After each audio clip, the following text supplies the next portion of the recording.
Более сотни русских дворянских родов объединяет не только прославленные представители, но и татарские корни.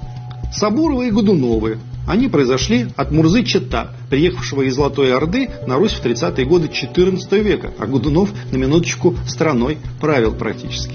Суворовы и Апраксины от ханского Мурзы Салахмира. Да-да, наш великий полководец Александр Васильевич Суворов Мурзу имел в предках. Талызина и Колокольцева от Мурзы Куката-Галыдзина. Всем известна фамилия прославленного русского генерала и героя Отечественной войны 12 года Александра Ермолова. Дворянский род Ермоловых берет начало от Арслана Мурзы Ермолых, который в 1506 году приехал из Золотой Орды на службу князю Василию Ивановичу. Род другого прославленного русского военного адмирала Федора Ушакова берет начало от ордынского хана Редега. Русский поэт и воин Гавриил Державин из татарского рода. Русский поэт, воин, национальный герой Денис Васильевич Давыдов из татарского рода. Русский поэт и воин Константин Батюшков из татарского рода. 3 десятка полков было сформировано с началом Отечественной войны 1812 года в Казанской губернии из татар и башкир, а командовал ими князь Кудашев татарского происхождения, зять, кстати, Михаила Илларионовича Кутузова.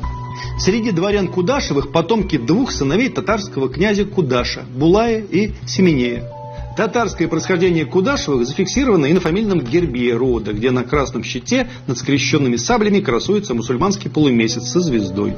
Общими татарскими предками могли похвастаться дворяне, носившие фамилию Куракины, Голицыны и Булгаковы. Куракины берут начало от Андрея Курака, сына ордынского хана Булгака. Голицыны были самым многочисленным дворянским родом в России. В роду Голицыных было 2 фельдмаршала, полсотни адмиралов и генералов. При этом половина носила на груди орден Святого Георгия, которым награждали лишь за ратные заслуги. Большинству фамилия Голицыных известна из-за бессменного адъютанта Кутузова Александра Голицына, который оставил для истории записки об Отечественной войне.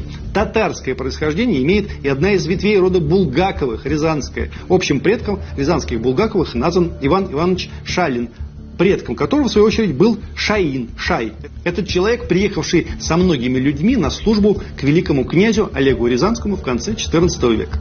Предками русского классика, писателя, историка Николая Карамзина также были татары. Этот дворянский род восходит к Мурзе Карамурза или Мирза. Уже в XVI веке его потомки обзавелись фамилией Карамзины, этимология которой означает следующее: Кары черный, Мурза, князь или